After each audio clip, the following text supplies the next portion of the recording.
when Hormozy launched his first book, the $100 million offers, in my opinion, everyone missed the lesson because they're like, whoa, this book is amazing, $100 million offers. The book is good, but like the lesson was he sold it for 97 cents and blew people's mind and then got everyone talking.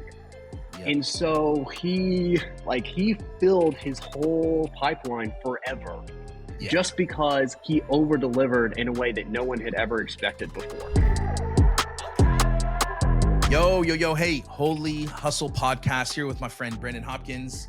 This is like one of my best marketing bros. And I don't really like marketing bros, but okay, hold on. I like marketing bros. I don't like bro marketing. Does that make sense, Brennan? Yeah, I totally agree with that. Hi, everyone. I was just waiting. I don't know if you wanted me to come in or You're not. There, bro. You're here, bro. We're not shy, bro. You're not shy. Bro marketing sucks. Don't be a bro marketer, but have lots of bros that are marketers. We're awesome. Yeah, we are awesome. Come find us and hang out with us because we're a lot of fun. Man, I'm super pumped. We just were hanging out a couple weeks ago here in the great Tri-Cities. It's 3 small cities that make the Tri-Cities. And you had some... I changed Alejandra's life. You did change my life. Some Tommies. And you had some of my wife's world famous enchiladas. Which were amazing. You showed me, you introduced me to, what is the name of that Australian? Oh, no, I don't know. Yeah. I forgot that. I got to figure that out. Okay. So Brennan, we met years ago, just always been such a good friend, a good help. We worked together quite a bit with some of my clients, and he's been so helpful to my marketing, obviously, with my agency, but then like my personal stuff as I start to market my own stuff, and just been a great friend of mine. And I've learned a lot about growing audiences, connecting with those audiences on a very deep way. And then what you really do, I mean, what I kind of met you as was you're an excellent copywriter, email marketer, and it's really morphed into some really still cool stuff recently, helping a really kind of famous guy now, Matt Gray, who's doing like $2 or $3 or gazillion dollars a month in marketing. Before that, he was doing like pennies, and then he met Brennan, and now he's like famous and rich because of Brennan. I'm just kidding. But anyway, so man, let's jump right into, man, how you got into marketing and writing and non-bro marketing. Yeah, cool. So I got into marketing through a Google search, like many of my generation did back in 2016. I was kind of in like a dead-end job. I had 2 bachelor's degrees and was working in a call center for not many dollars. So I always been passionate about travel. I spent some time abroad when I was studying in university. And then, so I wanted to do more of that. And I didn't know how to get paid to travel. So I was like, well, maybe if I can just work from my laptop, I can work from anywhere. Then I can travel. So literally was a Google search, how to make money online. Did about a week's worth of download research, like downloading a bunch of lead magnets and watching videos and all this stuff. I do have like a bachelor's in communications because I thought I was going to be a pastor. So I was like, it's not really quite the same because my emphasis was public speaking, but it looks reputable on like a freelancer profile. So let me go with this copywriting thing. And within like a few days, I had my first gig writing web copy for a concrete company in Ohio. So to all up, it was like 9 days from when I made the Google search to where I had my first gig. Whoa. It was only $60, but I mean, so, and then that was just kind of like, it was this experimental phase. I had no clue what I was doing. I still don't really know what I'm doing, but it's 7 years later. I think we don't, if you have that posture of, I don't know it all, I'm still learning, I'm still growing, we're all newbies. I think it's a different perspective and stance versus someone that's kind of like, yeah, I kind of know it all and been there, done that. And so I always appreciate the humility because you are a weapon. You're extremely talented. I did fail to mention you live in Australia. When you came over, my daughter and her friends were making these Taylor Swift bracelets, which I have one that says Ooh, look at Swifty that. Dad and Best Dad. And Yeah. and so everyone thought you were actually from there. And my daughters are still convinced. You talk about travel and you said laptop. Can I, it's that laptop lifestyle, freelancer. I want to create, a type of business or income where I can work wherever I want, And so you move to Australia where you're at now. To now you went not to plant a church, but you found the church and then ended up being a part of it, or how did that come about? Yeah, so I I was just thinking about that actually. I don't really necessarily talk about this heaps, but one of the big drivers from wanting to be able to travel and like work for myself was like I wanted to be able to support missionaries like in the field where they were at with like tangible support. Like I said, I lived in South America. I lived in Spain, and I like worked quite closely with some missionaries in both places whilst I was there. And it's like I'm like, oh, this isn't really for me. But then I care a lot about the people that are doing that. And so, and then I love travel. So it was kind of like, oh, if I can work for myself, then I can go and be on the ground, like emotional support. I can be pretty much whatever those missionaries need for just them to support them and encourage them in the work that they're doing without being obligated to like an organization or anything. And so that was actually a big part of the motivation at the time. And so when I came to Australia, came across divine serendipity, like connected with one person that then connected with another person. And it's lo and behold, there's like a church plant happening in this small little port town, this beach town, and it's a pretty young community, but most of the plant is like older people because they essentially got gifted at a pre-existing congregation.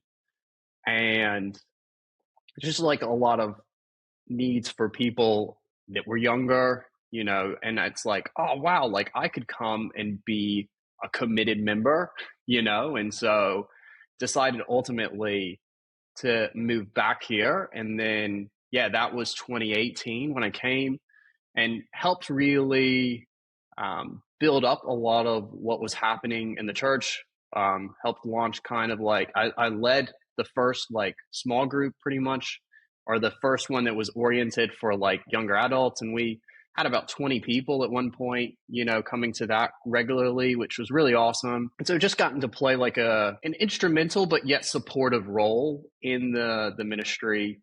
And I'm still like quite close. I'm going over to my pastor's tonight, for Halloween, and so have a great relationship with them. But it's maintained that kind of, because I've never been associated with a missions organization or anything. I've just always been able to play a supportive kind of safe space.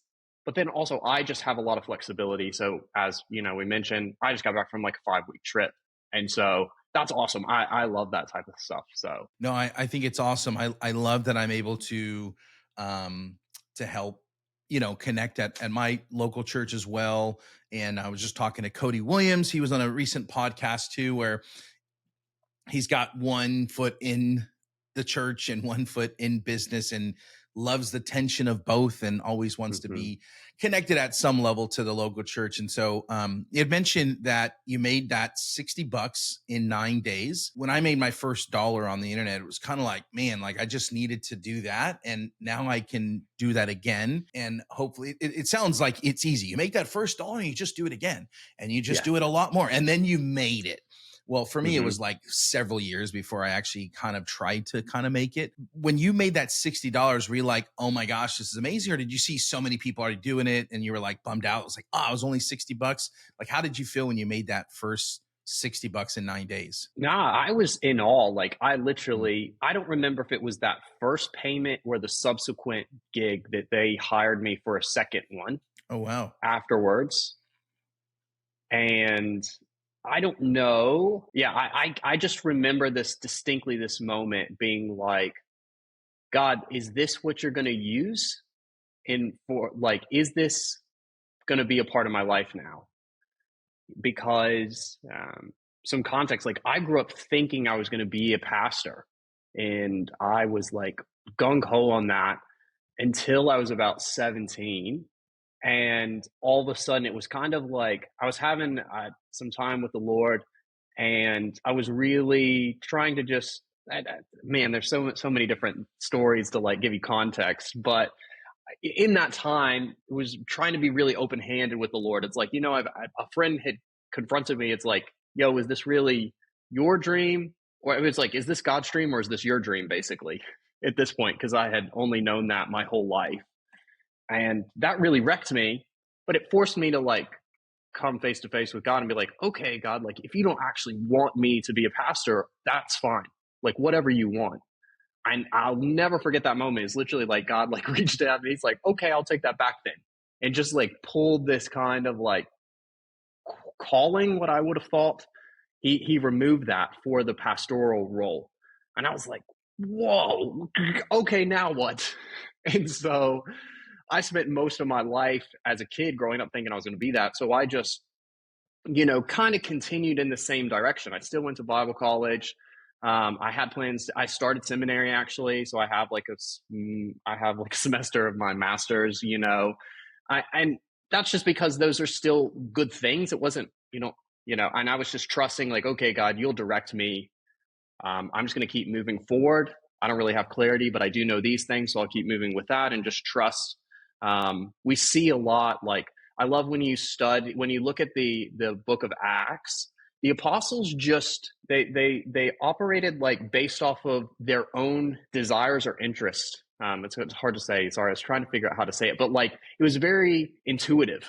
And the Lord like intervened specifically when he wanted things to happen. I'd say one of the biggest journey of this is totally deviating, but it's so important is like I spent most of my life thinking I needed to be sanctified out of my personality to be more like Jesus, when it Mm. was really like I need to be sanctified more into my personality because that is this unique way I've been made in God's image. It's not Mm. perfect.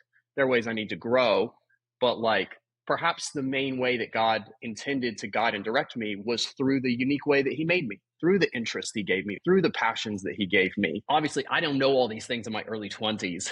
Yeah. And so just moving forward. And yeah, I end up making some money online and I'm like, God, is this it? I still don't know what this means, but yeah, and that has been a really awesome. I started out the first blog, it was like make six figures, this guy Mm. making like 100 grand, which now I'm Mm. like, why the heck was this guy like selling stuff only 100 grand? Like yeah, it was, yeah, at the time like I was making $24,000 a year in my full-time call center job, Wow. so 100 grand sounds like a lot when you're making a lot of calls every day. I did call centers making 125 calls a day, getting yelled at. And, but I learned, I needed the job, and, you start to get yelled at less over time. You start to yeah. have different conversations. And one thing I learned, bro, is, I think it's one thing I love so much about you is how much you err on the side of personal relationship, human to human, holistic kind of connection in your marketing. I ended up working I was a loan officer in 2005 and six. And, my goal was I want to know their dog's name before I even Hmm. talk about getting their social security number. Yeah. But these guys are like ham and brute force, let me read this book, brute force. I'm like, I just want to become their best friend. If they become my best friend, then I win. And so Exactly. Yeah. I knew so much about them, and I just connected on a deeper level. And I was like top 5 every single month. Never cracked one. I was number 3 at 1 month, but it's always top 5 as a result of wanting to connect deeply with people. And I think that mortgage industry really helped me become a better marketer because Mm, I just wanted to connect deeply. I wanted to use all that God made me, not be a clone of number 1 and number 2 at this place, but mhm, all that He actually made me to be. And I kind of want to chat about that with you here. Like, everyone wants to build an audience, everyone wants to have a personal brand. You work with some massive creators and personal brands, 7 and 8 figure marketers. Your background, you worked for Athletic Green. They actually still use, I thought I had something Athletic Green around here. My wife uses it, but they still use like when you open the box. What mhm. do you know what it says still? Do you remember what it Yeah, it says? says you're gonna need a smaller cabinet. Yeah, that like just genius.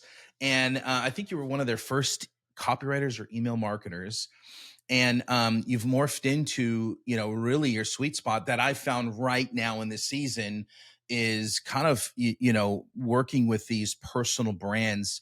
They call it money Twitter, and Mhm, that's new, that all the cool kids are calling it. And it's these guys that really have grown these massive followings organically, not paid ads, which I mhm. love. And they have these big audiences, but they don't know how to monetize it. I think you're kind of inserting yourself like, hey, you have a big audience. I can actually show you how to uncover, some of that hidden money in there. So thinking of personal brands, just some questions for you. I guess, how did you get into, connected with Matt Gray? How did you get connected with some of these bigger personal brands? Was that relationship? Did you just cold outreach them? How did you start getting connected with those folks? Yeah, no, I mean, it's been pretty much exclusively relationship oriented. I'm primarily referral. I promote myself from my own platform, but like, since I left the freelance platform that I was on in 2018 or whatever, everything has come pretty much organically or from myself just pitching myself, with from my platform. I came to the realization that, going to circle back really into our own particularness and our own uniqueness is like marketing is that there are principles that don't change because people are people, but every person is unique and distinct. And so we're so different yet similar, so complex, but also so simple. And there is the more that you can recognize those two things, hold them in tension, and try and see where the intersection of that lies, um, that's where you have the ability for just massive, to be frank, it's impact. Like, that's really what it is. I am pretty personable. I value relationships a lot. Like, they mean a lot to me personally. And so it's very natural for me to want to connect with other people and learn more about them and try and leverage my strengths and abilities to help them succeed. And that's paid like dividends for my own career, allowing me to level up. Like, I got the opportunity with Athletic Greens because I delivered such quality work for one of my former clients that I got from Upwork. That when she was brought in as the head of email marketing for Athletic Greens, and they had some big overhauls they want to do. She's like, I have a request. I want to bring in this guy as a subcontractor to help me because he's like really good. And I just got an out of the blue email from this person I hadn't heard from in like over a year, being like, yo, I'm working for Athletic Greens, which is a big deal.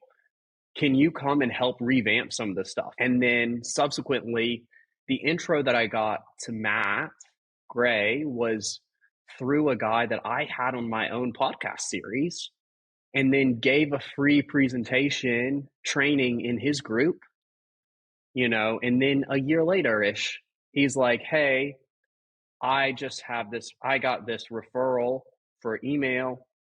It's not really my thing. Can I make the intro? He connected me with Matt. And then when I was, you know, I basically approached my relationship with Matt as a client the same way that I would with anyone else, which is like really trying to help them win, trying to serve. And that, he really appreciated that, obviously, but then saw what I could do and is like, yo, I want you for my personal brand.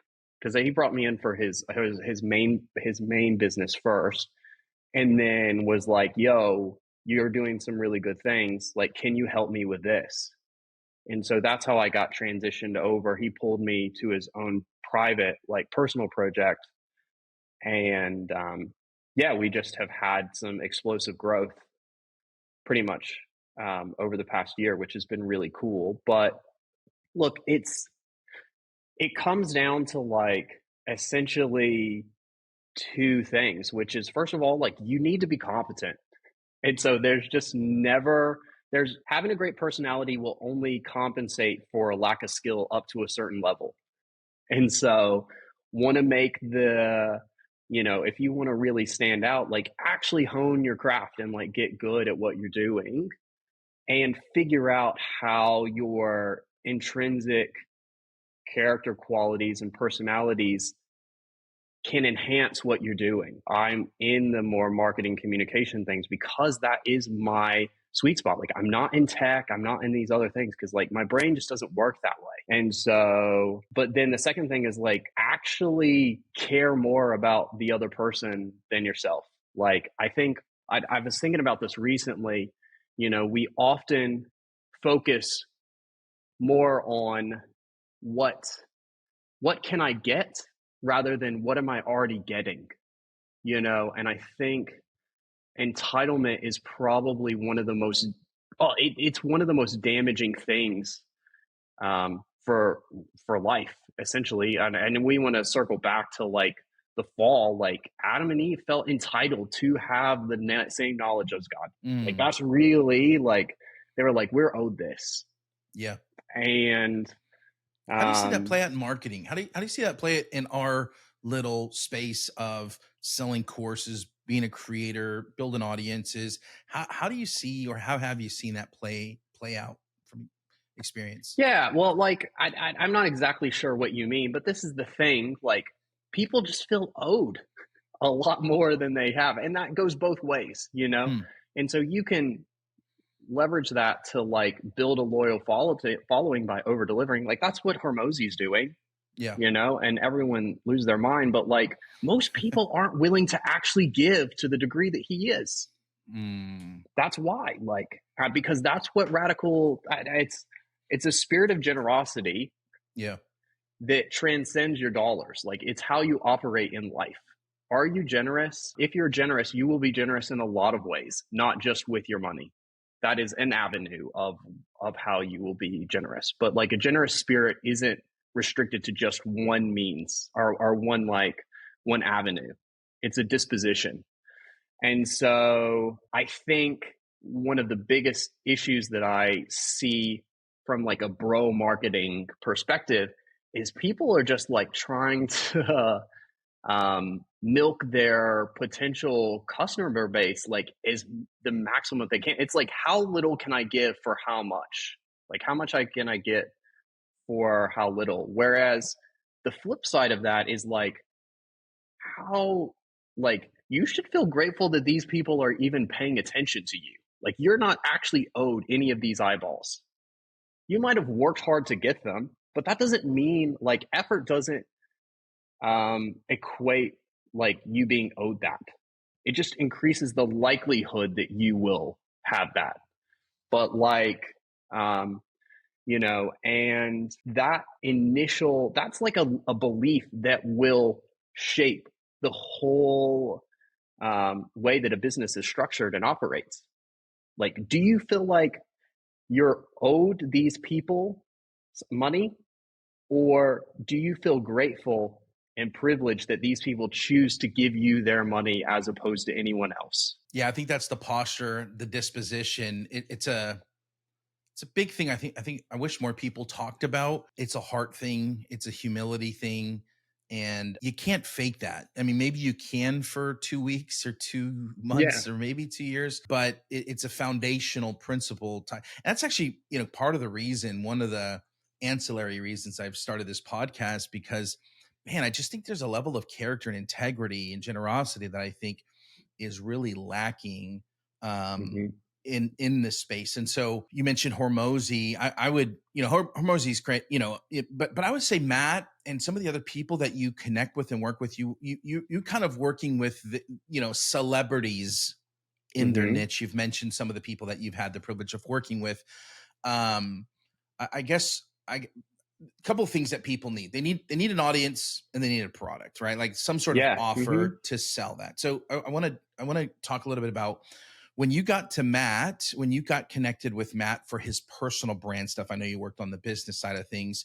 You made these public, and I know it's kind of weird to talk numbers sometimes, but are you at liberty to share what he was doing when you first started talking to him, and then anything you posted on Twitter that where he's at now financially? And I'm always very careful with asking that, but I think it's public knowledge Sure. from Yeah. your I mean, last tweet. it's like, yeah. I mean, from what I have been told, Yeah, we basically went from around approximately 30K a month to upwards of 200K a month, that's crazy. in less than a year. And That's so there's, crazy. we hit, and yeah, massive. And so at the very least, yeah, he told me at one point, like, you've helped me 6x my brand. So I don't know exactly all the exact revenue numbers, but yeah, that's what we've been able to do. And I think I'd before we dive into any of this, is like, look, just because we want to have a disposition of like generosity and care and gratitude doesn't mean that we're not allowed to like sell things and sell them well. Come on. Like, that's not, those aren't intrinsically opposite to one another. So good. People love to buy stuff. I mean, we just are, we do. This is going to be really funny. But like, people are just going to buy things regardless. So, like, put Why not together our something stuff? that's worth buying. Yeah. Yeah. If you're passionate about what you do and you can help people, like, at the end of the day, for me, it doesn't, you give me $10, like, I'm going to spend it on something. Mhm. It just So is, true. it's just going to Just happen. gonna get some And chapstick. Yeah, so, some. yes, that's what I'm saying. We just buy like all this stuff. So like, to me, the issue is more in the ethics behind how it's being sold, why it's being sold. Like, those are the Mm, things that are bigger issue rather than like selling things. So then it's become the question becomes like, we got all these eyeballs. How do we monetize them? mm. Which is fun because that's like a little challenge for me, basically. Do you prefer to help people on the monetization side or the audience building side? Yeah, well, I mean, my strength in is in the like back end monetization. So I am not, look, this is the thing about being very person to person, is it's not super scalable. And Mm, so I have the concept, probably people will be familiar with this, like, thousand true fans. That is very much my personal model. mm. Um, But there are two ways to go about that. Essentially, there's the one at a time method, or there is the get a million people and then find 1,000 in that million. I love that. And again, that's going to be individual strengths and skill sets. Like, that's just, and so for instance, like, I partner really well with Matt because he's great at building audiences. He's great at getting the eyeballs. Mm. I'm too, to be frank, like, I hate lists of how to do things. And that's like what people like. And I They just, do. they love that stuff. And I'm just like, I can't put that out as content. I just grates me. And Yeah. so that means that my ability to grow a following is a compounding thing. So, like, maybe one day in 15 or 20 years from now, I'll have like theoretically a Tony Robbins level of following, but that would have compounded based off of the 1 to 2 to 3 to 6 to 10 method. Mm, Whereas there are people that specialize in like just attracting masses amounts of eyeballs. yeah. But What do you think the the difference? What do you think the difference is, though? Someone that, yeah. What's the difference between what Matt's done and what you do? well, so this is the big thing is like the caliber of every follower that I get is a lot higher. That's good. And Yeah, that's true. so what you Can you have to expand on that? do, yeah, well, this is what I was going to say is like, Matt has a combined audience of like 2 mil, I think now, something like that, right Wow. at it. Wow. But like, that's been 2 mil that he's gotten in less than 2 years. So a lot of those people aren't actually buyers. So we have to do like most of our efforts are spent trying to funnel and trim the fat to find Mm, the actual buyers. The cool thing is when you're working with numbers like that, you can do some big things fast. yeah. Whereas conversely, and this is like more of how you and I operate because Hmm. we're relationally driven, the average, our following grows a lot slower, but the value of the each individual follower is worth a lot of money. Like I make decent money even though I haven't gotten many clients over the past few Yeah. years because Yeah. that's just like my retention's really good and people come back to me It's a more and sophisticated audience. Um it's higher up, higher tiered, if you will. Upmarket is the word I was looking for.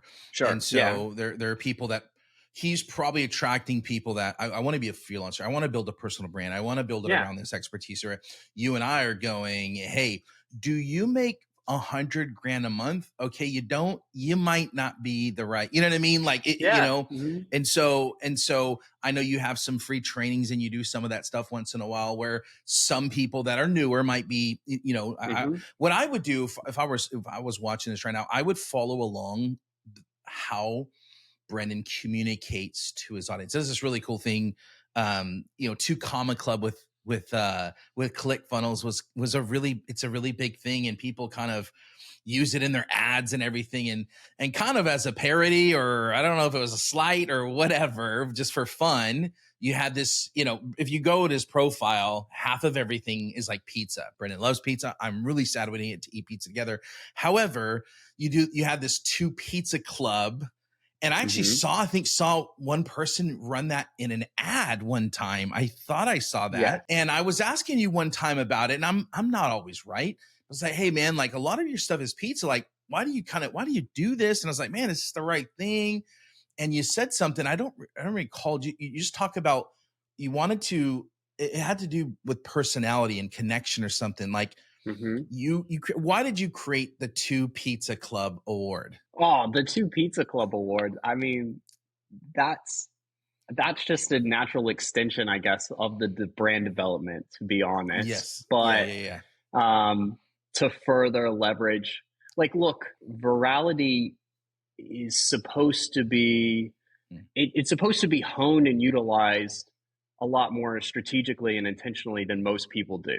mhm, For example, when Hermosi launched his first book, the $100 million offers, in my opinion, everyone missed the lesson because they're mm, like, whoa, this book is amazing, $100 million offers. You know, the book is good, but like the lesson was he sold it for 97 cents and blew people's mhm. mind Yeah. and then got everyone talking. Yep. And so he filled his whole pipeline forever Yeah. just because he over delivered in a way that no one had ever expected before. So good. And so how can you manufacture things like that? That's really Essentially, good. that it's so cool. Like we're predictable. Mm, We love things. We love identifying with things. We love being contrary. We love feeling exclusive. All of those things. That's what the Two Pizza Club Award is. It's a little bit like it's like anti prestige And so people will get the two pizza club award. Yeah. And like, I've been tagged in a video once where someone was in another person's house and like zooming in and they were like the coveted award, just like, and so I think that's more of that's like a level of relate community building within Mm, that's like the next tier up for like building an actual community that feels connected and committed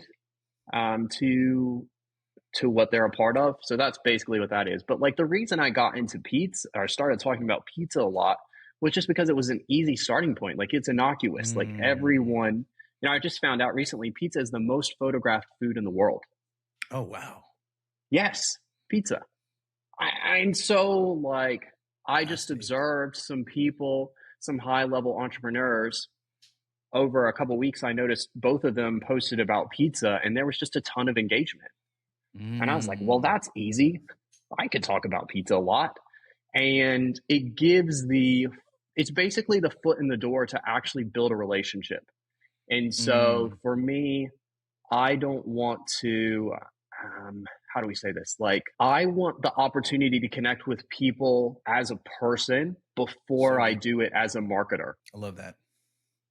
I love that. Um, and that's the same with my faith too. Like, it's going through some challenging things in my own life. And I was having a meal with a mate one time, and he's like, "Whoa, I didn't realize like you were so involved with your church." Hmm. And we've been friends for like a year. I was like, "Oh, I'm actually extremely religious." I'm staying with my pastor right now. Like, but I told him I was like, "Man, like here, you know, Christianity comes with all of this essentially Mm, baggage, which is oftentimes deserved. So I'm not going to try mm, even combat that." And so I was like, I didn't want that to be a barrier to us being able to have a relationship. mm. And then on the contrary, like there are people that I think it was Frank Kern. He said shared core values is one of the most persuasive things. And I wouldn't say pizza's a core value, but Sure. it's Yeah. something that people can connect with. You know what I Hmm. mean? Like if which I should have, and I had it in my mind, I should have wrote an email about this, but a week or two ago, maybe 3 weeks ago, Taylor Swift was on was everywhere. And if I Yep. just had a subject line that said Taylor Swift, there was a level of everyone was going to know what was going on. That's pizza. You know what I Yeah. mean? So like we talked about, it was growing growing the brand, and there's monetizing it, right? You need an audience, you need Hmm. an offer. And so I think, what you were saying, part of what you're saying is, what's like the foot in the door?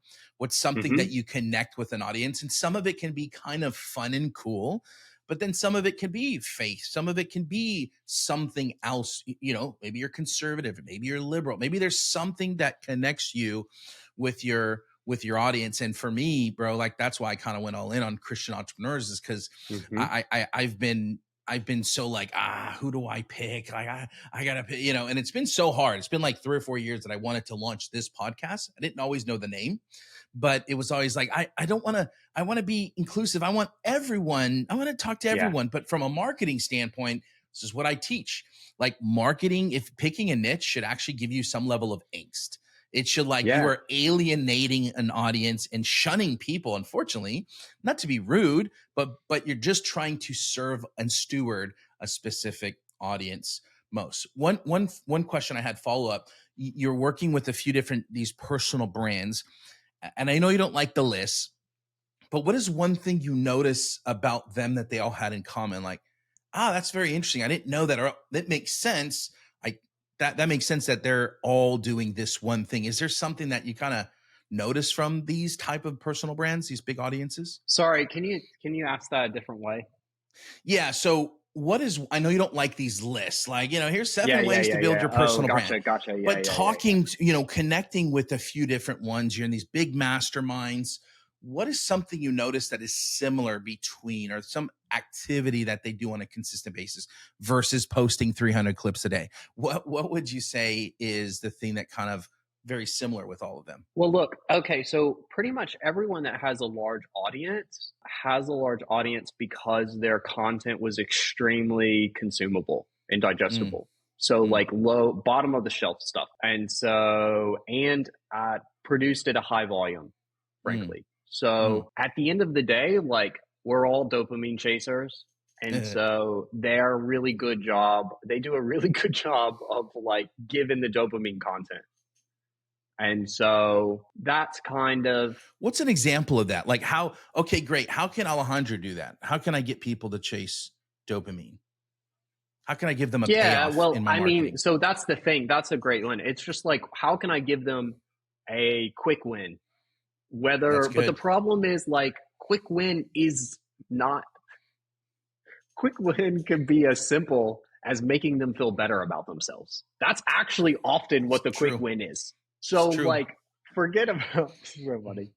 Like, forget about delivering value, but like, deliver the dopamine. Like, I always go back to these types of things, really, but like, think about how can you make your content like ice cream? Like, ice cream has no nutritional value. It's not good for you. People That's want it good. all the time, That's funny, and it man. makes people so happy. Like, it just is. That's so good. It's intrinsically joy bringing. And so So it there are doesn't so have to many bring ways. value. It doesn't It's have to just bring intrinsic value. It just it make people has happy. it yes, that's exactly it. Like make their life better for one moment. Like I call these mini Mm, dreams, but it's just mm, all of us are spending our days in a level and if you're religious then you can like identify this, but like we're in angst because like we were made for paradise and we're not in paradise. And our mm, bodies weren't built to mm, not be in paradise. Like we have bodies that were made for perfection and mm, we're not living in that perfection.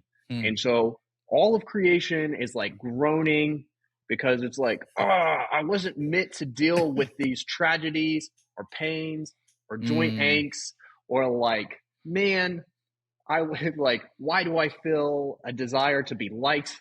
All these Yep. types of things. Like we just deal with this stuff as a result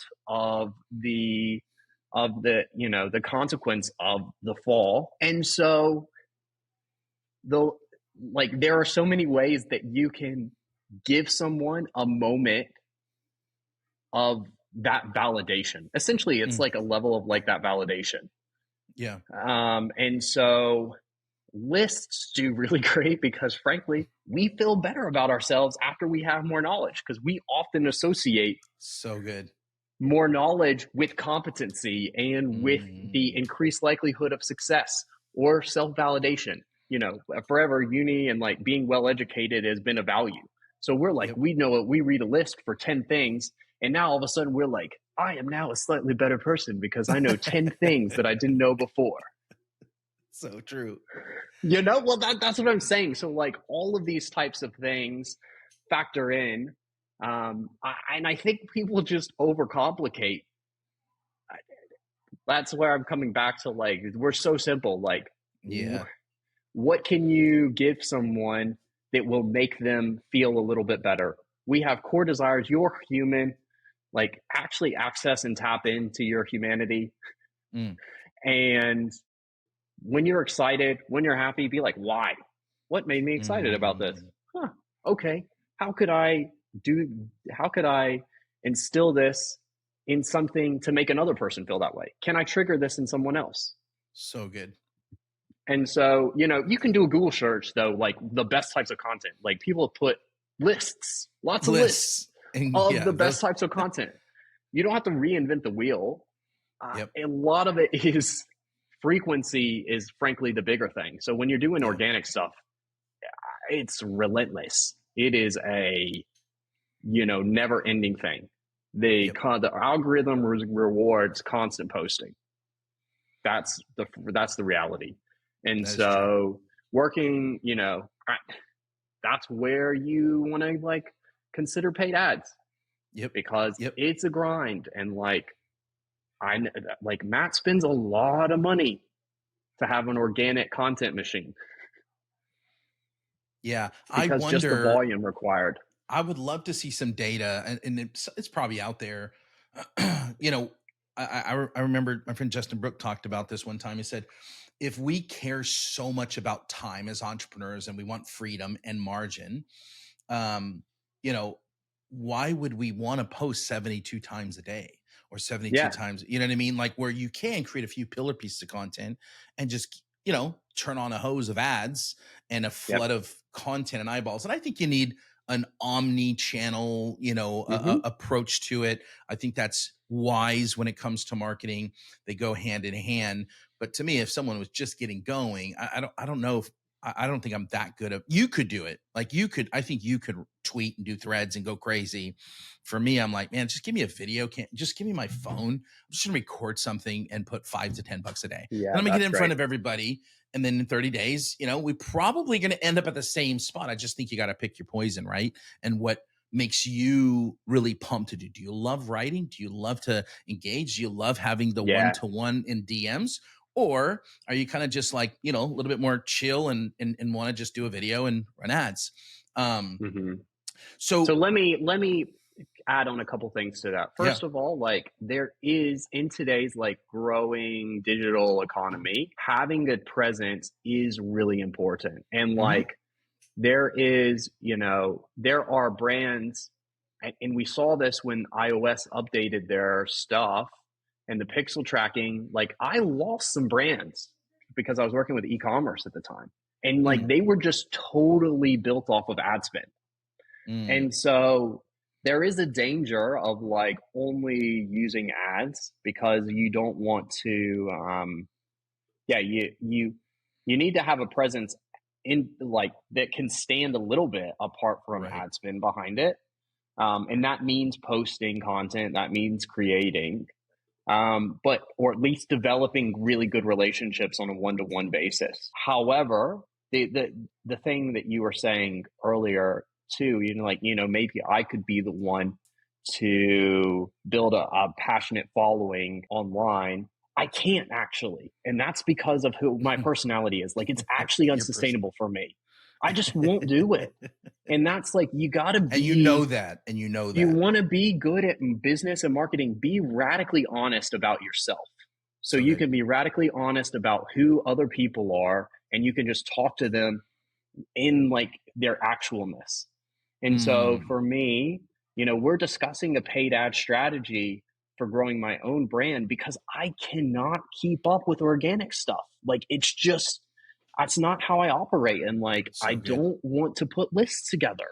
I actually kind of despise it. I will make It's it's like cheap. You probably feel it's cheap.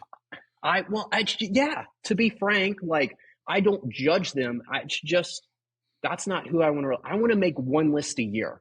I want to make a Mm. list on my birthday where I put together 30 lessons for that whole year.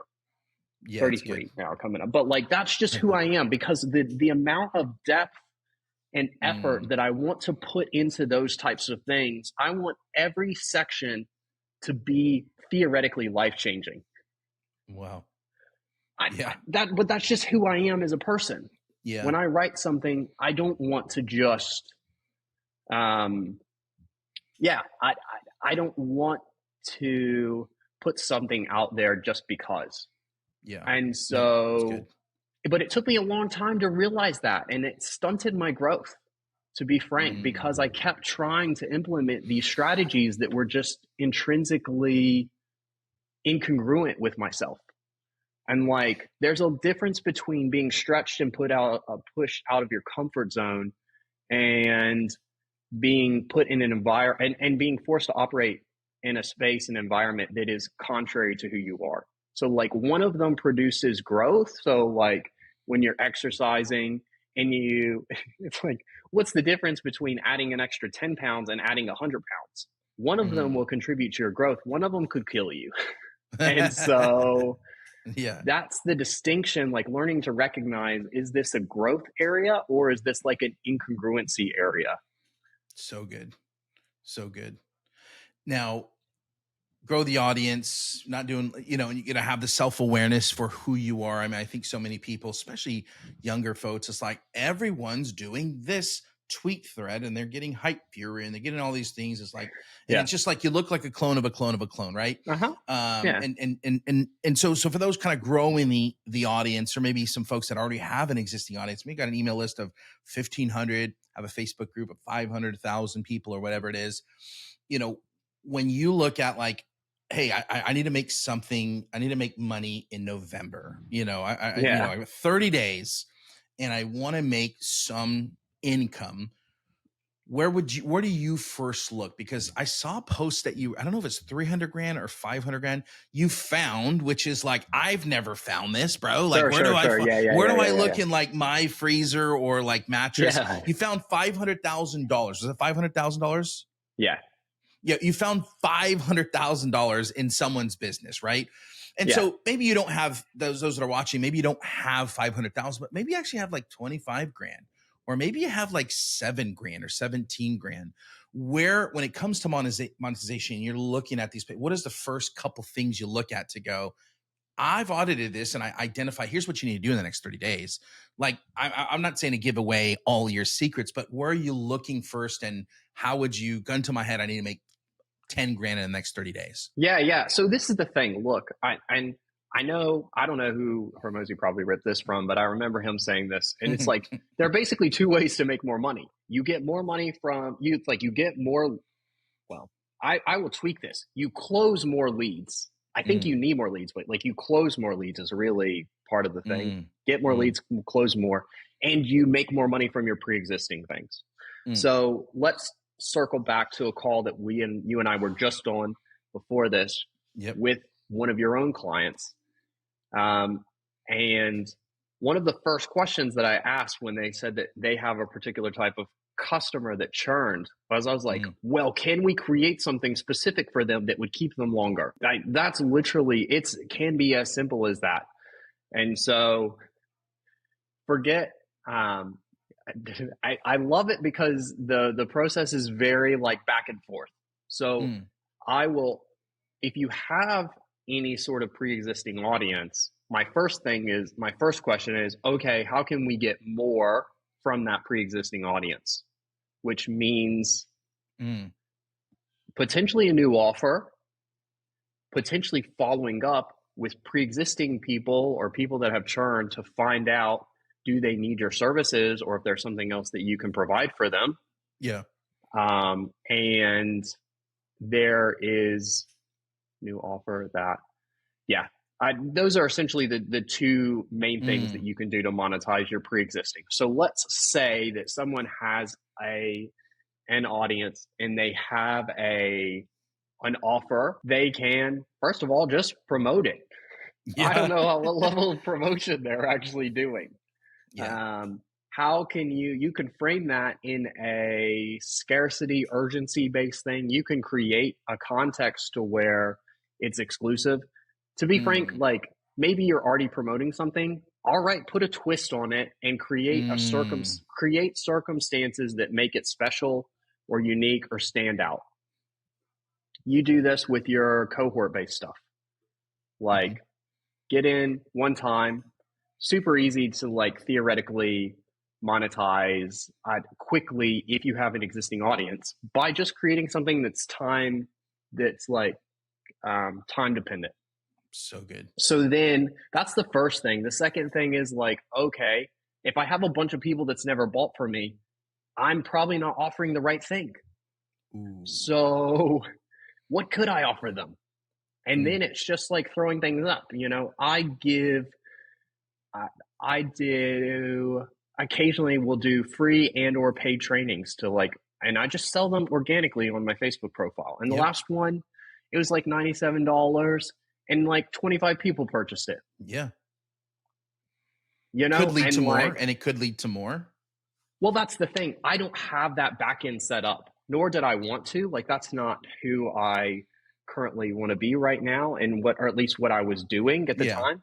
That would have been a very easy way to upsell a lot of people.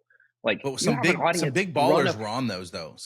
yeah, Some big people it are was. paying attention to what you're doing. I did, yeah. I was like really honored and humbled, but want to shift the second thing is like, okay, if you can't get people to make the big jump, which you can sometimes, the second question then becomes, okay, how can I get them one step closer? Mm, Because if people haven't purchased from you yet, they likely don't know that you can, they don't trust you, or they don't know that you have the solution to their problem. mm. Or, and so what's the switch from like a massive commitment and switch to like crossing a brook or a creek. And so when you go and cross like a creek in the woods, you're not thinking, how do I jump the whole thing? You're like, what rock can I jump on next that will So get me good. closer to the other side? You can do that in that, like, that is marketing. That is building a That's business. the game. That literally is it. Like, what's the stepping stone that you can put in that gets them a bit closer? Like, stop. Some people are all in and they can like make that leap. That awesome. That's so good. Optimize as much as you can for them. And once you've burnt that out, all right, now we got to put in the stepping stone type of things that get all the other massive people that can't clear the whatever 10-foot jump on their own, you know? And that's how you get more people. And so, what's the first step? That's what I think of. It's like, instead of optimizing for, like, instead of being like, how can I get the most amount of people to take this big action that I want to achieve? It's like, all right, how can I get them to take an action that will make it Mm. more likely that down the road they will take this? The cool thing is, when you do that, some of those people that will be enough that then they'll jump into whatever your massive thing is. So good. I And think I think so, I think Frank Kern, he calls it results in advance. If you can get someone like a quick win, some sort of result before they even pay, they're more willing to buy something later. And I think it's I don't know if it's the story brand guy Donald Miller that says confused mind never buys. And so if you give them mhm. too much, becomes very overwhelming, indecision sets in. I would say this is a massive idea here, just getting people to that next step, that next Yeah. logical step in the creek. I love that analogy. So last couple questions here.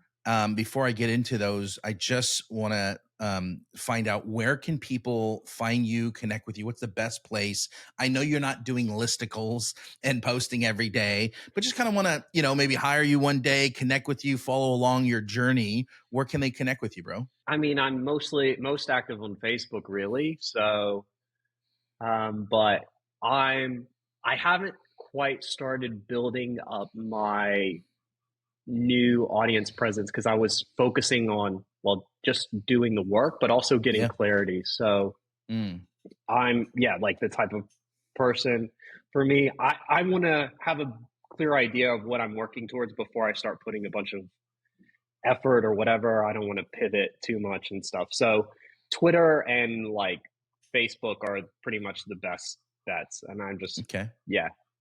I'll make sure to link that stuff up below. But bro, I just, before we ask these questions, is you just want to say super grateful for you as a friend. You're so freaking encouraging to me. I always feel like I can do it. Like when I'm stressed and ask you, hey, would you do this or would you do that? Like, you're always the one guy that will always loop back around and go, hey, bro, you're going to do this. Like, you totally got this.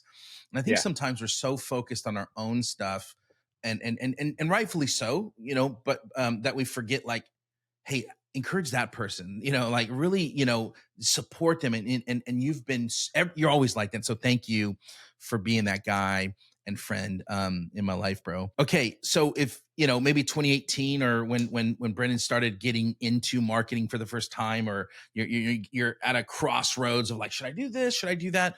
What piece of advice would you give to Brennan several years ago that's getting into marketing to grow this thing? Yeah, cool. So, some of the biggest regrets that I had was trying to intuit clarity. And Mm, so some people actually know what they want. Like, it's just, again, different types of personalities. I spent a whole year trying to figure out what I wanted by like just researching and studying, and I learned way better by doing. And so I wish there's a level of like you kind of have when you're starting out or whatever, you're just trying a bunch of things. Okay, Mm. figure out like what lands based off of your current goals. So I ended up in email marketing because it would pay the bills well, and it was I could offer it. I can make money. It was better than working in a call center, type of thing. I then stunted my career for like 3 years because I never went all in because I knew that's not what I wanted to do long term, even though like I got better and better. Whereas like in retrospect, I wish I would have just gone all in on that for a couple of years because I would have been a lot more successful, to be honest. I would have gotten a lot more exposure and I would have had cash in the bank to be able to like take chances on different things. And so I essentially limited my ability to even take on new opportunities because I had built an environment that was dependent on me working for doing this X amount of client work every week. And so I think that was that's something that I wish I would have done was just like go Mm. all in for a little while Mm. in something that's like actually semi-sustainable. I'm not saying like burn Right. yourself out in, but like Right. you don't have to have 100% alignment to do it well for a while. It's And good. just doing that for a while will take you way farther, most Hmm. likely, than like not doing it will. Hmm. And so the other thing, and this is, quite sombering fitting. I don't know now that we just, the passing of a recent friend who was a mentor of mine, Mm. he Yeah. told me, he's like, clarity will come. And it's Mm. so crazy. Now it's like, wow, I have the most amount of clarity that I've ever had Mm. in my career. And I spent so long being like Mm. focusing on what am I working towards rather than like, what are my values? So just Who am I make becoming? decisions. Yeah. Yeah. Like the Mm. the the what can well, first of all, it can change a lot as we grow and have experiences. Like Yeah. our desires change, but like who do I want to be? How do I want my lifestyle to be? What do I care about? You can build based off of those in full faith and create something really awesome. And then as the clarity comes, shift in accordance. Yeah, it's so good, man. That's one thing I think I would have done as you say that. I haven't ever interjected after someone would give person, but I'm thinking about this. Our whole interview is making Yeah. me think about that, going more all in on intrinsically who I Mm-hmm. am and what makes Alejandro. Okay, last question, man. Yeah. What is your definition of holy hustle? Yeah. Oh, there's so many things that pop up when I think of that. But, my gut thing, first of all, is that work isn't bad. Like, work was given to Adam and Eve pre fall.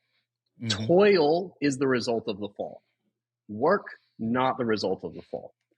And so there is a level of like work that is, yeah, that's good. We were made to work. Yep. The aspect of now living in a broken world means that we toil in a way that we weren't designed to.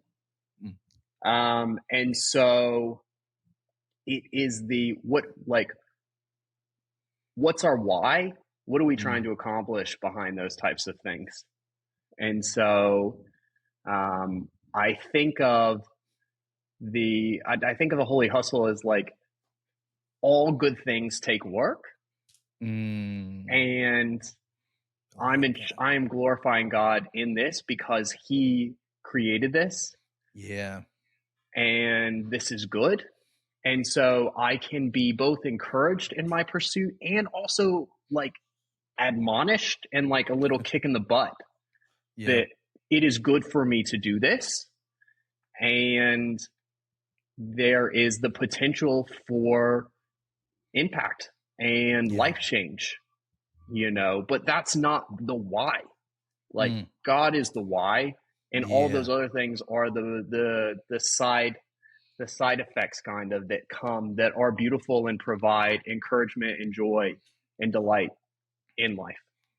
Come on, man. That's powerful, bro. I appreciate that. I always love hearing people's different perspective ultimately on work and Yeah. how beautiful it is. And so, man, thank you for that. Folks that are watching, if you enjoy this, share it with a friend, give it a like, subscribe to the channel, trying to bring you some great interviews here. And do me a favor, connect, follow along with what Brandon's doing. He is the man behind a lot of people you're seeing in your feed, and I think that's going to continue to grow. And sometimes we don't just watch what people say, but kind of how they're saying and their disposition with the way they're saying things. And so just follow along with what he does, what he's doing, and how he's growing his personal brand over the next few years. It'd be very interesting. It's going to be very interesting to me, for me, to see what he ends up doing. So love you so much, Brandon. Super grateful for you, man. And thanks for hanging out. Yeah, love you too, man. Thanks so much. It's been an honor. I'm really grateful for the opportunity. So thank you.